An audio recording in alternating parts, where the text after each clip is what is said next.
እንዴት ውላችኋል? እንዴት ከረማችሁ? የእግዚአብሔር ሰዎች እግዚአብሔር የተባረከ ይሁን። የዓለም እሸት ነኝ።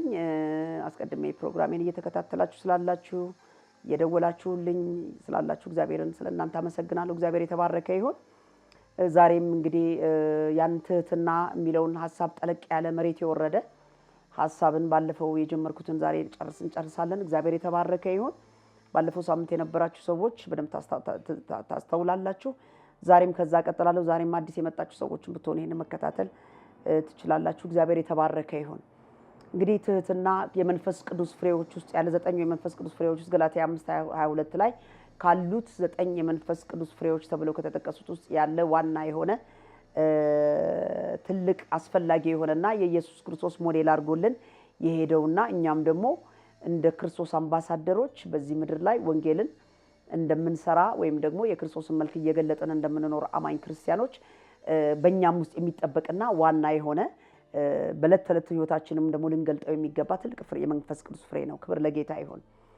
እንግዲህ ባለፈው ማቴዎስ 11:29 ላይ ጌታ ኢየሱስ ካለው ሐሳብ ላይ አንስቼ ተናግሬ ነበር ያቆምነው። ምን ይላል ቃሉ? ከኔ ተማሩ እኔም የዋህ በልቤም ትሁት ነኝና ለነፍሳችሁ ረፍትን ታገኛላችሁ ብሎ ከዛ በኋላ ቀንበሬ ልዝብ ነው ሸክሜም ቀሊል ነው ብሎ ጌታ ኢየሱስ የተናገረውን የመጽሐፍ ቅዱስ ክፍል ተናግረን ነበር ያቆምኩት እና ኢየሱስ ክርስቶስ ሞዴላችን ነው። በልቡ ትሁት እንደነበረ ቅን እንደነበረ ያ ትህትናው ከሰማይ አውርዶት ከነበረው ክብር አውርዶት ስለኛ ኃጢአት ስለሰው ልጅ ኃጢአት የኛን ኃጢአት ወስዶ በመስቀል ላይ ዋጋ ከፍሎ እኛን እንዳዳንን ያየነበት የመጽሐፍ ቅዱስ ክፍል ነው። ክብር ለጌታ ይሁን።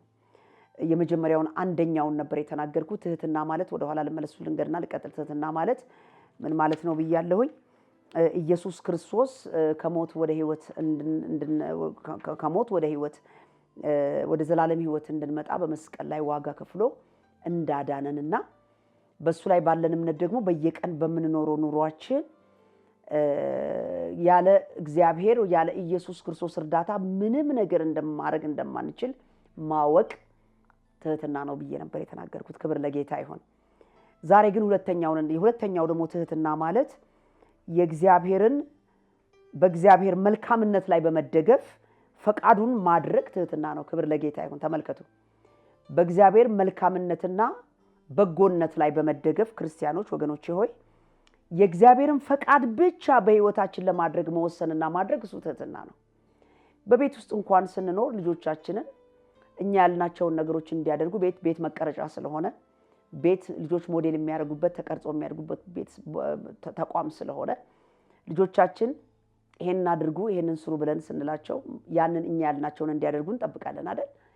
እኛ ያልናቸው ምክንያቱም ልጅህን በሚሄድበት መንገድ ሁሉ ምራው ስለሚል የእግዚአብሔር ቃል ልጆች የሚያድጉበት የሚቀረጹበትና መልካም ባህሪ ይዘው እንዲኖሩ የምናደርግበት ቦታ ነው።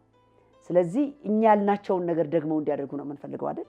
እንደዛው እግዚአብሔር ደግሞ ዊሉን እንድናደርግ ይፈልጋል። ክብር ለጌታ ይሁን። ስለዚህ ትሁታን ካልሆነን እሱን ማድረግ አንችልም ወገኖች። መጽሐፍ ቅዱስ ሲናገር በሰው ልብ ውስጥ ብዙ ሐሳብ አለ፣ ብዙ ፍላጎት አለ። ነገር ግን የእግዚአብሔር ሐሳብ እሷ ብቻ መልካም እንደሆነች የእግዚአብሔር ቃል ይናገራል። ስለዚህ ትህትና ማለት በእግዚአብሔር በጎነት ላይ በእግዚአብሔር መልካምነት ላይ ተደግፈን የእግዚአብሔርን ፈቃድ ማድረግ ስንጀምር ትሁት ሆነናል ማለት ነው። ክብር ለጌታ ይሁን። እግዚአብሔር ይባረክ። ምክንያቱም ቅድም በ11:29 ላይ ቅድም ማቴዎስ ላይ ሲናገር ጌታ ኢየሱስ ከኔ ተማሩ ነው ያለን። እኔ የዋህ በልቤም ትሁት ነኝ ነው ያለው። ክብር ለጌታ ይሁን። የአብን ፈቃድ ለማድረግ ኢየሱስ ምንም ኮምፕሮማይዝ አላደረገም። ሁለት ጊዜ አላሰበም። በመስቀል ላይ ራሱን መስዋዕት አድርጎ ሞቶ እኛን ማዳን ትልቅ ሚሽንና ተልእኮ ነበር። እሱን ላለማድረግ ትዕቢተኛ አልነበረም ጌታ ኢየሱስ በምድር ላይ ከመጣ በኋላ። ያንን የአብን ፈቃድ ለማድረግ ፍጹም ታዛዥ ነበር። ክብር ለጌታ ይሁን። ያንን ፈቃድ ለመፈጸም የእግዚአብሔር ልጅ ኢየሱስ በቃ ምንም ወደ ሁለት ጊዜ አላሰበም። ስለዚህ ነው በነዛ በመከራዎቹ ቀናቶች እንኳን የኔ ፈቃድ አይሁን ያንተ ፈቃድ ይሁን አለ። ክብር ለእግዚአብሔር ለአምላካችን ይሁን። ሞትን የሚያክል ነገር ከፊቱ መጥቶ መቅመስ ያለበት መራራ ነገር ከፊቱ እያለ ፈርቶ በነበረበት ሰዓት እንኳን ጌታ ኢየሱስ መጨረሻ ላይ ያለው አብ ሆይ ይሄ ጽዋ ከኔ ይለፍ ካለ እንኳን በኋላ ይህ የኔ ፈቃድ ነው አለ። ያንተ ፈቃድ ግን ይሄ አይደለም። let your will be done። ክብር ለጌታ ይሁን። የኔ ፈቃድ ሳይሆን ያንተ ፈቃድ ይፈጸም አለ። ክብር ለጌታ ይሁን። የአብ ፈቃድ በመስቀል ላይ ራሱን መስዋዕት አድርጎ አልፎኛን ማዳን ነበር። ኢየሱስ ጌታ ነው። አንዳንድ ጊዜ ወገኖች ሆይ የእግዚአብሔር ፈቃድ አንዳንድ ነገሮች ተው እንኳን ሲለን ለመተው ፍላጎት የለንም ወገኖች ሆይ። አንዳንድ መልካም የሚመስሉ ነገሮች ነገር ግን የእግዚአብሔር ፈቃድ ያልሆኑ ነገሮችም ሊኖሩ ይችላሉ። ግን ትህትና ይጎለናል። አንዳንድ ጉዳዮች ላይ የራሳችንን ፈቃድ ለማድረግ የራሳችንን ውሳኔዎች እናስቀድማለን። ነገር ግን ስለ ትህትና ካሰብን ትህትና ማለት በእግዚአብሔር መልካምነት ላይ ስለምን ማለት ይመስላችሁ? እግዚአብሔር ለኔ በጎ ነገር ነው የሚያስበው ብለን ማለት ነው። እግዚአብሔር ለኔ ከመልካም ነገር ውጪ ምንም የለውም። እግዚአብሔር እኔ ሊጎዳኝ አይደለም። እግዚአብሔር እኔ ሊያስጨንቀኝ አይደለም። እግዚአብሔር ለኔ ክፉ አይደለም ከማለት ተነስተን የሱን ፈቃድ ማድረግ ክብር ለጌታ ይሁን። እሺ ማለት እሺ ብትሉ በረከትን በህይወት ትኖራላችሁ ነው። በረከትን ትበላላችሁ በህይወት ትኖር። እምቢ ብትሉ ግን ሰይፍ ይበላችኋል ነው። አያችሁ የእግዚአብሔር በጎነትና መልካም ፈቃድ ላይ በመሆን ለእግዚአብሔር ፈቃድ እሺ ማለት ትህትና ነው። ክብር ለእግዚአብሔር ለአምላካችን ይሁን። ያ ማለት ምን እንደሆነ ታውቃላችሁ? በእግዚአብሔር ላይ ኮምፕሊት ዲፔንደንት መሆን ማለት ነው። በእግዚአብሔር ላይ ሙሉ ለሙሉ መተማመን። በእግዚአብሔር አይጎዳኝም። እግዚአብሔር ሊያጠፋኝ አይደለም። እስራኤል እኮ ልታጠፋን ነው ብለው ያውቃሉ። በምድረ በዳ የመራሃን ከግብጽ ከፈርዖን ቤት ያወጣን በምድረ በዳ ልታጠፋ ነው።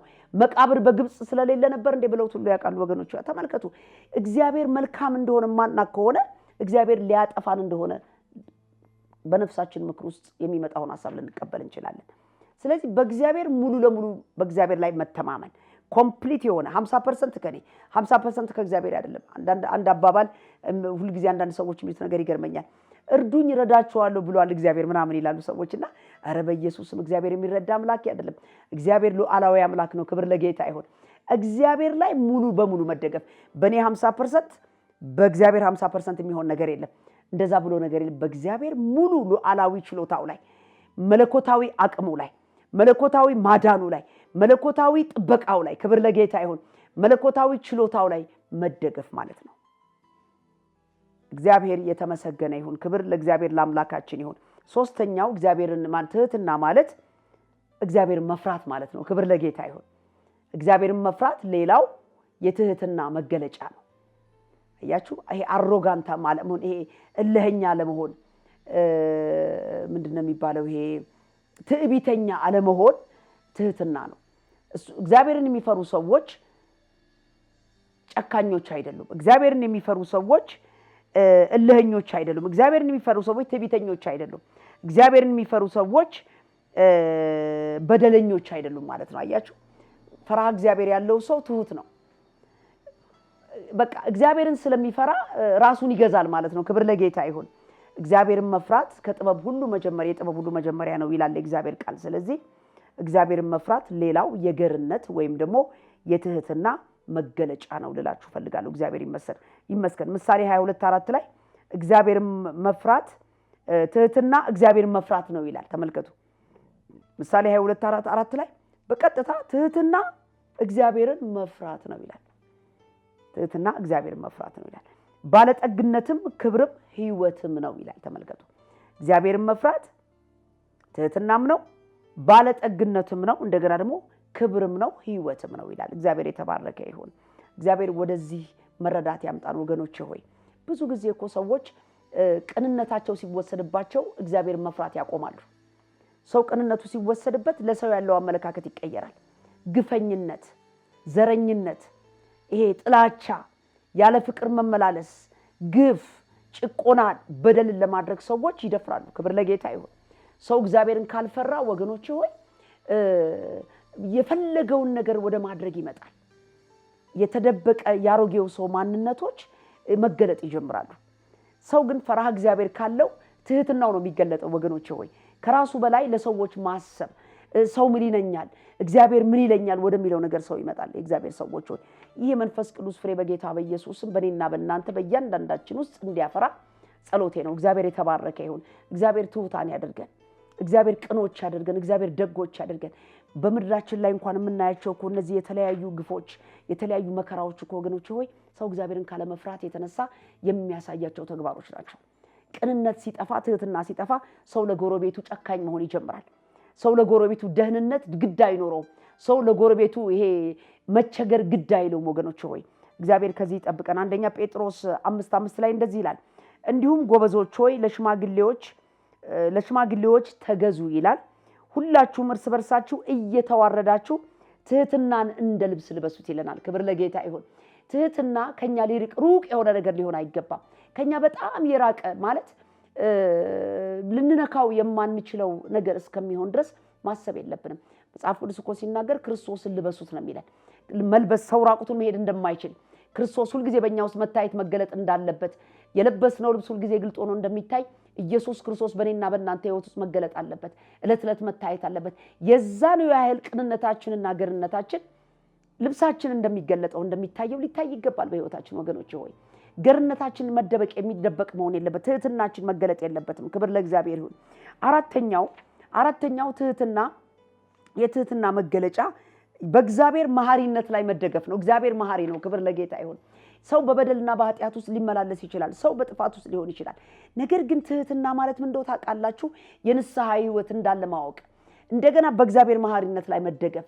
እግዚአብሔር ይቅር ይለኛል፣ እግዚአብሔር ይምረኛል፣ እግዚአብሔር ሁለተኛ እድል ይሰጠኛል፣ ብዙ ጊዜ እድሎችን እግዚአብሔር ይሰጠኛል የሚል እምነት ላይ መቆም ትህትና ነው ወገኖች ሆይ። እልህኛ ሰዎች በቃ በእልሃቸው ይጠፋሉ። እግዚአብሔር እንደማይምር እንደ ጨካኝ አምላክ አድርገው ያያሉ። ከዚህ ትሑታን አይደሉም ወገኖች ሆይ። ትሑታን ምልሶች ናቸው። ወደ እግዚአብሔር ምሕረት ይመለሳሉ። የሚምር አምላክ አለኝ፣ ይቅር የሚል አባት አለኝ ብለው ወደ እግዚአብሔር ይመለሳሉ። ወደ እግዚአብሔር ቃል ይመለሳሉ። በንስሐ ራሳቸውን ከእግዚአብሔር ጋር ያስማማሉ። አዲስ መንገድ ለመጀመር ልባቸው ክፍት ነው።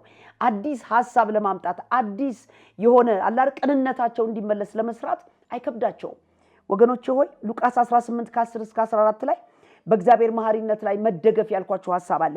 ሁለት ሰዎች ሊጸልዩ ወደ መቅደስ መጡ ይላል መጽሐፍ ቅዱስ። አንዱ ፈሪሳዊ ሁለተኛው ቀራጭ ነበር ይላል። ፈሪሳዊ ቆሞ በልቡ ይላል በልቡ ምን አለ? እግዚአብሔር ሆይ እንደ ሌሎች ሰዎች ወይም ደግሞ እንደዚህኛው ቀራጭ ስላላደረከኝ አመሰግናለሁ አለ። ሊጸልይ ነው እኮ የቆመው ብሎ አለ። እንደ አመፀኛው እንደዚህም ቀራጭ ስላልሆንኩኝ አመሰግናለሁ። በሳምንት ሁል ጊዜ ጾማለሁ። አያችሁ ተምክተኛ ነው። እንደገና ደግሞ ከማገኘው ሁሉ አስራትን አወጣለሁ እያለ ይል ነበር ይላል። ሁለተኛው ሰውየው ቀራጩ ደግሞ እንደዚህ አለ ይላል። ከሩቅ ቆሞ መቅረብ እንኳን አልቻለም። ወደ ላይ አይኑን እንኳን ወደ ሰማይ ሊያነሳ እንኳን አልወደደም፣ አልደፈረም ይላል። ነገር ግን አምላኬ ሆይ እኔን ኃጢአተኛ ማረኝ። አያችሁ በምሕረቱ ላይ ተደግፏል፣ ባዳኝነቱ ላይ ተደግፏል። ማረኝ እያለ ደረቱን ይደቃ ነበር ይደቃ ነበረ። ጌታ ኢየሱስ እላችኋለሁ አለና እንዲህ አለ፣ ከዚያኛው ይልቅ ጻድቅ ሆኖ ወደ ቤቱ ይሄኛው ተመለሰ አለ። ክብር ለጌታ ይሁን። ራሱን ከፍ የሚያደርግ ሁሉ ይዋረዳል፣ ራሱን ግን የሚያዋርድ ከፍ ይላል ብሎ ጌታ ኢየሱስ እዚህ ቦታ ላይ ያስተማረው ትምህርት ትልቅ ሊያበረታን የሚችልና ትልቅ እንድናስተውል የሚያደርግ ሐሳብ ነው። ክብር ለጌታ ይሁን። በእግዚአብሔር መሐሪነት ላይ ምንም ኃጢአተኛ በሆነ አለ ቀራጩ፣ ምንም በደለኛ ቢሆን አሁን ግን እድል አለኝ፣ እድሌን እጠቀማለሁ፣ እግዚአብሔር መሐሪ ነው አለ። ስለዚህ ደረቱን እየደቃ ምሕረትን ጠየቀ ይላል። ክብር ለጌታ ይሁን። ያኛው ግን በትምክቱ ተመካ። ፈሪሳዊ ነው፣ ተመካ። በቃ ሕግን ያውቃል። ስለዚህ ተመካ። አስራት ከፍያለሁ፣ ጾም ያለው በቃ እነዚህ ነገሮች ሊያድኑኝ ይችላሉ አለ። ቀራጩ ግን ኖ አለ። ምንም እንኳን ስራ ባይኖረኝ ሊያድነኝ የሚችል አምላክ አለ፣ ይቅር ሊለኝ የሚችል አምላክ አለ ብሎ ወደ አምላኩ ደረቱን እየደቃ ምሕረትን ጠየቀ ይላል። ክብር ለጌታ ይሁን። ትህትና በዚህ ሰው ላይ ታየ። ፈሪሳዊው በጣም ትምክተኛ ነበረ። ይሄኛው ግን ትሁት ሆኖ ወደሚያድነው ወደ እግዚአብሔር ምሕረት የተጠጋ ሰው እንደሆነ እናያለን። ክብር ለጌታ ይሁን። አምስተኛው ሰራተኝነት የትሁታን መገለጫ ነው። ትሁታን በጣም ዲሊጀንት ናቸው። ዲሊጀንት ይሰራሉ፣ በትጋት የሚሰሩ ናቸው ትሁታኖች ወገኖች ሆይ። የትም ቦታ ላይ ያስቀምጧቸው ትሁት ሰዎች አይቦዝኑም። ክብር ለጌታ ይሁን። የተሰጣቸውን ነገር እስከ መጨረሻው ድረስ ፍሬያማ እስከሚሆኑበት ድረስ በመስራት ይተጋሉ። እግዚአብሔር ይባረክ። እንግዲህ አንደኛ ቆሮንቶስ ምዕራፍ 5 ቁጥር 10 ላይ የእግዚአብሔር ቤተክርስቲያንን ሳሳድድ አለ ሐዋርያ ተብዬ እንኳን ልጠራ የማይገባኝ ነገር ግን በእግዚአብሔር ጸጋ የሆንኩ ነኝ አለ። ለኔም የተሰጠኝ ጸጋ አለ ከንቱ አልነበረም፣ ከሁላችሁ ይልቅ ግን ደከምኩኝ አለ። ተመልከቱ፣ ሰራሁኝ፣ ለፋሁኝ፣ በቃ በከንቱ አልሮጥኩም፣ ጊዜን በከንቱ አላሳለፍኩም፣ እሰራ ነበር። ከሁላችሁ እንኳን በድፍረት እናገራለሁ፣ ደክሜያለሁ አለ። አያችሁ፣ ምንም ሐዋርያ መሆን የሚገባኝ አልነበርኩም አለ። ነገር ግን እንደው በጸጋው ሐዋርያ ተደርጌያለሁ። ነገር ግን አለ ከሁላችሁ ይልቅ ግን ደከምኩ፣ ዳሩ ግን ከኔ ጋር ያለው የእግዚአብሔር ጸጋ ነው እንጂ እኔ አይደለሁም እያለ ይላል ሐዋርያው። ስለ ድካሙ ሲናገር ድንኳን ሰፊ ነበር ሐዋርያው። ታውቃላችሁ፣ ከሐዋርያነት አገልግሎቱ ውጪ የሰውዬ ገንዘብን ሜክ ያደርጋል። ለኑሮ የሚያስፈልግ ገንዘብ ሰርቶ ነው የኖረው ሐዋርያው። ያን ገንዘብ ለራሱ የሚያስፈልገውን ለማድረግ ለቤተ ክርስቲያናት ረድቶበታል። ችግር ላለባቸው ሰዎች ረድቶበታል። ስለዚህ ፋይናንስ እንኳን ሰርቶ ደክሞ ነው የሚያገኘው። ድንኳን ሰፍቶ ሐዋርያነት አገልግሎቱ በዚህ ያለ በዚህ በኩል ደግሞ ሰርቶ ደክሞ ነበር የሚያመጣ የነበረውና ይሄን ይላል ሁለተኛ ጢሞቴዎስ 4:7 ላይ መልካሙን ገድል ተጋድያለሁ፣ ሩጫዬን ጨርሻለሁ፣ ሃይማኖቴን ጠብቄያለሁ አለ። በዚህ መጋደል ውስጥ ወገኖች ሆይ ትጋት አለ። በዚህ መጋደል ውስጥ ወገኖች ሆይ መስራት አለ። ወገኖች ሆይ መጨረሻ ላይ ግን አክሊል አለ ማለት ነው። ሃይማኖቴን ጠብቄያለሁ እያለ ሐዋርያው በድፍረት ይናገር ነበር። ብዙ ጊዜ ሰዎች ግን እነዚህ በጣም ትጉ ሰራተኞች ለምንድን ነው እንደዚህ የሚለፉት ብለው ይጠይቃሉ። በተለይ በቤተክርስቲያን አይቻቃለሁ እኔ ምን ለማግኘት ነው ምን ለመሆን ነው እንደዚህ የሚሯሯጠው እንዲህ የምትሯሯጠው የሚሉ ሰዎች አሉ። የሚገርማችሁ ነገር እኔ ግን ለነዚህ ሰዎች አንድ መልስ አለኝ። ክብር ለጌታ ይሁን። እኔ የተረዳሁትና እኔ ያየሁት እነዚህ ሰዎች በአንዱ አይናቸው የሚያዩት ሌላ ነገር ነው አልኩኝ። በአንዱ አይናቸው ያንን በመጨረሻው ዘመን ሰዎች ሁሉ ሊቀርቡበት የሚችሉበትን የፍርዱን ዙፋን ወንበር እያዩ ነው የሚሄዱት እነዚህ ሰዎች። ለምን በጎ የሰሩ ሰዎች በጎነታቸው የሚታይበት፣ የተጉ ሰዎች ዋጋቸውን የሚቀበሉበት፣ ያልተጉ ደግሞ ሰዎች እነዚህ ሌዚ የሆኑ ሰዎች ደግሞ ዋጋቸውን የሚቀበሉበት የፍርድ ዙፋን ፊት እንደሚቆሙ እያዩ የሚሄዱ ሰዎች ናቸው አልኩኝ። እያንዳንዱን ቀናቸውን ከዚህ አንፃር ነው የሚያዩት። ነገ ሽልማት ይጠብቀኛል፣ ነገ በእግዚአብሔር ዘንድ አንተ ታማኝ ባሪያ መባልን ይጠብቃል። ክብር ለጌታ ይሁን። እንዲህ ያሉ የሚሄዱ ሰዎች እንደሆኑ እረዳለሁ ማለት ነው። ሌላው በማቴዎስ 25:26-30 ላይ ኢየሱስ ክርስቶስ እነዚህ ኢንአክቲቭ የሆኑ ሰዎች ማለት ስራ የማይሰሩ ሌዚ የሆኑ ሰዎችን ተናግሯል። ቁጥር 26 ላይ እንደዚህ ብሏቸዋል። ያ ሰውዬ እነዛ መክሊት የተሰጣቸው ሰዎች ታሪክ ነበር። 26 ላይ ፈራሁ አለ ያኛው ሰውዬ፣ ሄጄም መክሊቱን በምድር ላይ ቀበርኩት አለ። ለምን አንተ ካልዘራህበት የምትሰበስብ ስለሆንክ ያልሰጠውን የምትጠይቅ በጣም አንተ ክፉ አለቃ ስለሆንክ ብሎ ያለው ሰውዬ ታስታውሳላችሁ። እንደዛ አለ።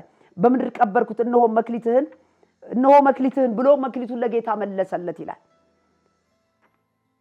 እንዲህ አለ፣ አንተ ክፉ ሐኬተኛ ባሪያ ካልዘራህበት እንዳጭድ ካልበተንኩበት እንድሰበስብ ታውቃለህ አለው ይላል። ስለዚህ መክሊቱን ተቀበሉት አለ ጌታ። ተቀበሉት አለና 10 መክሊት ላለው ስጡት አለ። ያኛው ለፍቶበታል፣ ሰርቶ አትርፎበታል። ክብር ለጌታ ይሁን። ጥሩ ሰራተኛ ነው፣ ከነትርፉ ይዞ መጥቶ ነበር። 10 መክሊት ላለው ስጡት አለ።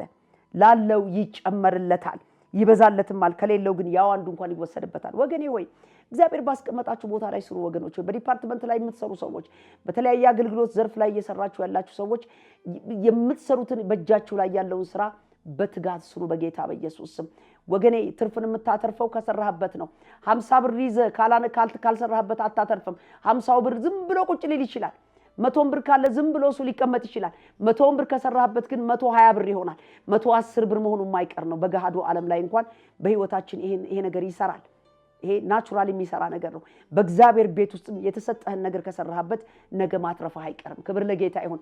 ሰራተኝነት ትህትናን ይጠይቃል። ወገኖቼ ሆይ በአሰሪ ስር ተቀምጣችሁ የምትሰሩ ሰዎች ትሁቱኑ ግድ የላችሁም። እንደዚህኛው ሰው አትሁኑ። የሚከፈለ ነገር ትንሽ ሊሆን ይችላል። ነገር ግን ለትንሽ ለሚከፈለ ነገር ግን አብልጠ ተጨማሪ ጥረት አድርገ ነገር መስራት ልመድ። እግዚአብሔር የተባረከ ይሁን። እግዚአብሔር ወደ ከፍታ ያወጣሃል። እሱ ትህትና ከፍ ያደርጋል። ነገ እሱ ትህትና ነገ ለሹመት ያበቃሃል። እሱ ትህትና ለሌላ ለትልቅ ቦታ እጩ ያደርጋል። ስለዚህ ትህትና ያከብራል እያልኩ ነው። ክብር ለጌታ ይሁን። ስለዚህ መስራት ወገኖች ሆይ የትህትና ምልክት ነው። ትጋት የትህትና ምልክት ነው።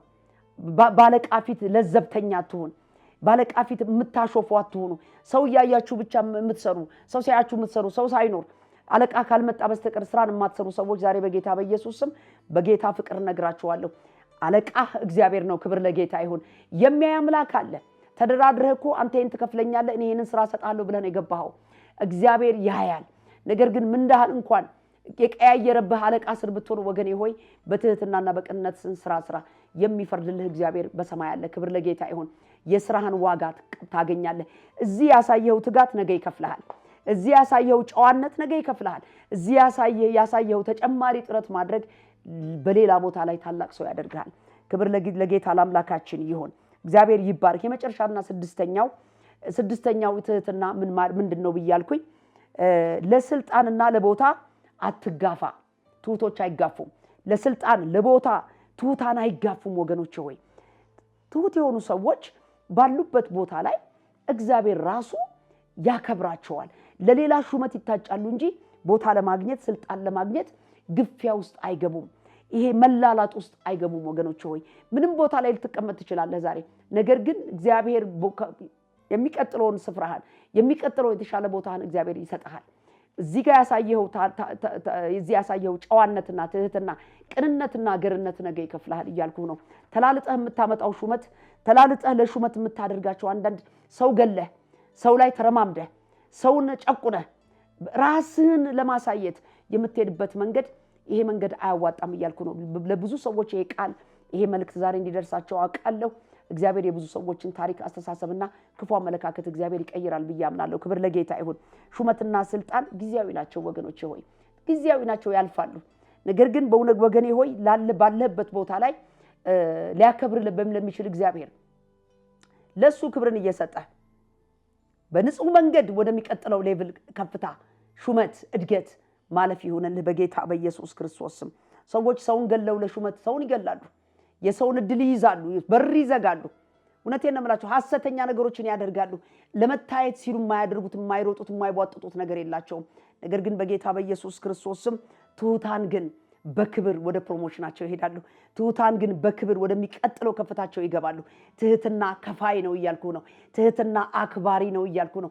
ትሁት የሆኑ ሰዎች የሥራ በር ተዘግቶባቸው አያውቁም።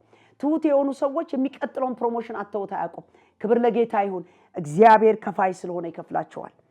ማርቆስ 9:35-37 ላይ እንዲህ ይላል፣ 12ቱንም ጠርቶ ሰው ፊተኛ ሊሆን ቢወድ ከሁሉ በኋላ የሁሉ አገልጋይ ይሁን አላቸው ይላል። ክብር ለጌታ ይሁን። የሁሉ ከፍ ሊል የሚወድ ቢኖር ምን ይሁን? ከሁሉ የኋላ ይሁን፣ የሁሉም አገልጋይ ይሁን ብሎ አለና አስተማራቸው ይላል። እግዚአብሔር የተባረከ ይሁን። ወገኖቼ ነው ከፍ ለማለት መጽሐፍ ቅዱሳዊ ፕሪንሲፕሉ ዝቅ ማለት ነው። ዝቅ ማለት ራስን አዋርደህ ተራ ሰው መሆን መረጋገጫ ራግ መሆን ማለት አይደለም። ነገር ግን ምን ማለት ነው? የልብ ቅንነት ይኖርህ እያልኩ ነው። የልብ ትህትና የወረድከ ያደርግሃል። ትሁት ከሆንክ ስለ ወንበሩ ግድ አይልህም፣ ስለ መቀመጫው ግድ አይልህም። ስለዚህ ጌታ ኢየሱስም ይላል ከሁሉ የኋላ ይሁን ሲል አሳልፍ ግድ የለም፣ እለፉ ግድ የለም በላቸው። ይለፉ በኢየሱስ ስም። ለአንተ ደግሞ የከበረን ነገር እግዚአብሔር ያዘጋጅልሃል። ማቴዎስ 23:8 ላይ ይህንኑ ሐሳብ ጌታ ኢየሱስ እናንተ ግን መምህር ትሉኛላችሁ፣ መምህር ተብላችሁ አትጠሩ አላቸው። መምህር አንድ ስለሆነ እናንተ ሁላችሁ ወንድማማች ናችሁ አለ። ክብር ለጌታ ይሁን። ለሹመት በወንድማማች መካከል ጸብን አታምጣ፣ ግፊያን አትፍጠር፣ ሁከት አትፍጠር። ከሱ የበላይ አንተ የበላይ ሆነ ወንድምን ጨቁነ የበላይ ለመሆን አትረጋግጥ። ሰው ላይ በቃ ክፉ ነገር አትዝራ። ወንድም ሆነ ተቀመጥ። ክብር ለጌታ ይሁን። የበላይ አንድ አለ። እግዚአብሔር ሁላችንንም ወደሚገባን ቦታ ወደ ከፍታችን እግዚአብሔር ያወጣናል። ረጋግጠን ለመሄድ ግን መሞከር የለብንም ወገኖቼ ሆይ። ክብር ለእግዚአብሔር ለአምላካችን ይሁን። እንግዲህ ሌላ መጨረሻው ሐሳብ ልናገር የፈለኩት ሞዴላችን ኢየሱስ ክርስቶስ ነው ማለት ነው። ትህትናን በፊልጵስዩስ ምዕራፍ 2 ከቁጥር 5-11 ላይ ባለው ገልጾልናል። እሱን አነብና ዛሬን ፕሮግራማችንን በዚህ እንጨርሳለን። እግዚአብሔር የተባረከ ይሁን። እሱ ነው ሞዴላችን። ፊልጵስዩስ ምዕራፍ 2 ከቁጥር 5-11 ላይ ያሳየው ነገር አለ። እሱን እናነብና የመጨረሻ ሐሳቤን በዚህ እጠቀልላለሁ። እግዚአብሔር የተባረከ ይሁን። ከ2:5-11 ላይ በክርስቶስ ኢየሱስ የነበረው ይህ ሐሳብ ይላል። ቀደም ያለው ላንብብላችሁ ይጠቅመናል። በክርስቶስ አንዳች ምክር ቢሆን፣ የፍቅር መጽናት ቢሆን፣ የመንፈስ ኅብረት ቢሆን፣ ምሕረትና ርኅራኄ ይላል። አያችሁ፣ ምሕረትና ርኅራኄ ቢሆን ደስታዬን ፈጽሙልኝ። በአንድ ሐሳብ ተስማሙ፣ አንድ ፍቅር፣ አንድ ልብ፣ አንድ ሐሳብ ይሆንላችሁ። ለወገኔ ይጠቅማል በማለት ወይም በከንቱ ውዳሴ ምክንያት አንድ እንኳን አታድርጉ። ነገር ግን እያንዳንዱ ባልንጀራውን ከራሱ ይልቅ እንዲሻል። አያችሁ፣ ትህትና ነው ይሄን የሚያደርገው። የእግዚአብሔር ሰዎች በትህትና ይቁጠር የሚለው ክብር ለጌታ ይሁን። ወንድሜ ከኔ ይሻላል የሚለውን በምን ይቁጠር? በትህትና ይቁጠር። ትልቅ ልትሆን ትችላለህ። የተሻለ እውቀት፣ የተሻለ ፖዚሽን ላይ ልትሆን ትችላለህ። ነገር ግን እሱን አሳይ አይልም እዚህ ቦታ ላይ። ወንድሜ ከኔ ይሻላል የሚለውን በትህትና ይቁጠር ይልና እያንዳንዱ ራሱን ለመጥቀም አይመልከት፣ ጥቅም አይመልከት፣ ለራሱ የሚጠቅመውን አይመልከት፣ ለባልንጀራው ደግሞ እንጂ። በክርስቶስ ኢየሱስ የነበረ ይህ ሐሳብ፣ በክርስቶስ ውስጥ ያለው ሐሳብ ይሄ ነው ወገኖቼ ሆይ። በእናንተ ዘንድ ደግሞ ይሁን ይልና እሱ ሐሳብ ምንድነው? እርሱ በእግዚአብሔር መልክ ሲኖር ሳለ ከእግዚአብሔር ጋር መተካከልን መቀማት እንደሚገባ ነገር አልቆጠረውም ይላል። ነገር ግን የባሪያን መልክ ይዞ፣ አያችሁ፣ በሰው ምሳሌ ሆኖ ራሱን ባዶ አደረገ። በምስሉም እንደ ሰው ተገኝቶ ራሱን አዋረደ፣ ለሞትም ይኸውም የመስቀል ሞት እንኳን የታዘዘ ሆነ። በዚህ ምክንያት ደግሞ እግዚአብሔር ያለ ልክ ከፍ ከፍ አደረገው ይላል። ወገኖቼ ሆይ ከፍ ማለት አይቀርም። ወንድምህን ከምትገድል ወንድሜ ከኔ ይበልጣል ብለህ ብትል እና እሱን እለፍ ብለህ ብታሳልፍ እግዚአብሔር ያለ ልክ ከፍ ከፍ ያደርጋል። በክርስቶስ ውስጥ የነበረ ይሄ ሐሳብ በእኛ ውስጥ ይፈጸማል። ክብር ለእግዚአብሔር ለአምላካችን ይሁን። ከስም ሁሉ በላይ ያለውን ስም ሰጠው። ይህም በሰማይና በምድር ከምድርም በታች ያሉ ሁሉ በኢየሱስ ስም ይንበረከኩ ዘንድ ምላስ ሁሉ ለእግዚአብሔር አብ ክብር ኢየሱስ ክርስቶስ ጌታ እንደሆነ ይመሰክር ዘንድ ነው ይላል። ክብር ለጌታ ለአምላካችን ይሁን። እግዚአብሔር የተባረከ ይሁን። ወገኖቼ ሆይ በእውነት ይህ ሐሳብ በእኛ ውስጥ እንዲሆን እግዚአብሔር ይፈልጋል። ስለዚህ ዛሬ በጌታ በኢየሱስም በእነዚህ በሁለት ሳምንታት ይህንን ሐሳብ ወደ እናንተ ይዤ መጥቻለሁ። ይህ የመንፈስ ቅዱስ ፍሬ ነው ብያችኋለሁ። የምንጠብቀውና ዝም ብሎ መጥቶ በእኛ ላይ የሚቀመጥ አይደለም። ነገር ግን ዕለት ዕለት እኛ የምናፈራው ነው። ወንድሜ በስራ ስፍራ ላይ ትህትና እንዴት ነው የምትገልጸው? በንግድ ቦታሽ ላይ እንዴት ነው የምትገልጪው? በሱቅሽ ላይ እንዴት ነው ከሰዎች ጋር ባለሽ መስተጋብር በትህትና ነገርሽን የምታደርጊው? ይህ የክርስቶስ ሐሳብ ባንቺ ውስጥ እንዲገለጥ እግዚአብሔር ይፈልጋል። ይህ የክርስቶስ ሐሳብ ባንተ ውስጥ በመስሪያ ቤት ያለ ወንድሜ ለስልጣን ቀንና ሌሊት እንቅልፋት ያለ ወገን ብትሆን ወንድም ሴትም ብትሆኚ እግዚአብሔር በእውነት በጌታ በኢየሱስ ስም ዛሬ በዚህ ኢየሱስ ክርስቶስን ከፍ ያለ ልክ ከፍ ያደረገው ይሄ ሐሳብ በእናንተ ውስጥ ቢኖር ነው የሚለው።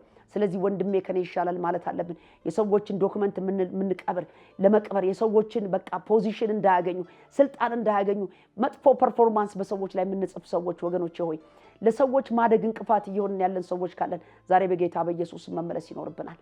ትህትና ወገኔ ሆይ ያከብርሃል። ትህትና ከፍታን ያስጨብጣል። በልብኔ ከኔ ተማሩ አለ ኢየሱስ ነው ቀነኛ አለ በልቤም ትሁት ነኝ አለ። ወገኖቼ ሆይ ሞዴላችን ኢየሱስ ከሆነ ይህንን ቅንነትና ትህትናን ከሱ ይዘን ያለ ልክ ከፍ በሚያደርግ በጌታ ፊት እውነቴን ነው የምልህ በስራ በእጆች ስራ ንጹህ በሆነው በእጆች ስራ እግዚአብሔር ከፍ ያደርጋል። አይምሮአችንን እግዚአብሔር ዛሬ ይፈውስ። ልባችንን ዛሬ እግዚአብሔር ይፈውስ። ወገኖቼ ሆይ እግዚአብሔር የተባረከ ይሁን። ይህንን ሐሳብ እንግዲህ 2 ሳምንት ነው ያስተማርኩት። እንደተጠቀማችሁ ተስፋ አደርጋለሁ። የተለያዩ ጥያቄ ካላችሁ ልትደውሉልኝ አብረን ልንጸልይ እንችላለን። ምክር አገልግሎት የምትፈልጉ በቤተሰብም ዙሪያ ላይ ያገለግላለሁ። በትዳር ካውንስለር የትኛውም አይነት እምነት ውስጥ ልትኖሩ ትችላላችሁ። የጋብቻ ችግር ያለባችሁ ሰዎች ደውሉልኝ። አገልግሎቴም ስለሆነ ከእናንተ ጋር እሰራለሁ። እግዚአብሔር ይባረክ።